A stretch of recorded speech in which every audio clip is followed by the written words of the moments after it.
வீட்டில் என்னதான் செய்வன இருக்கட்டும், நெகட்டிவ்னஸ் இருக்கட்டும், பிரச்சனைகள் இருக்கட்டும், ஆனால் இந்த நெருப்பு எரியப்பட்ட வீட்டில் அதை எரித்த உடனே வீட்டுக்குள்ளே போய் பூஜை ரூமில் விளக்கேற்றிடுவாங்க பெண்கள்.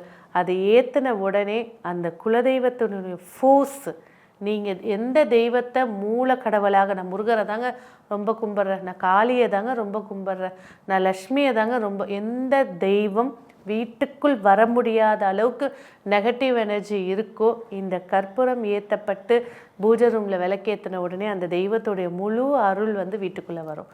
அதுதான் போகின்னு சொல்லக்கூடிய மிகப்பெரிய ஒரு பண்டிகை. அது என்னங்க பீட மாதம்னு சொல்லிட்டோம், தேவையில்லாததெல்லாம் எரிக்கிறோன்னு சொல்லிட்டோம். அதெல்லாம் இல்லை, எரிக்கிற முறையே நிறைய விதங்கள் இருக்குது.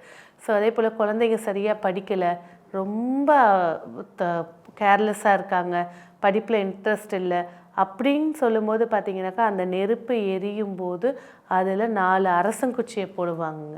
இதெல்லாம் தாந்திரிகத்தில் வரவங்க. வீட்டில் பெண்களுக்கு ஓவராக உடம்பு திருஷ்டி அதிகமாக இருக்குது அப்படின்னு சொல்லும்போது அதில் கல்லுப்பை வந்து அதில் போட்டு எரிப்பாங்க.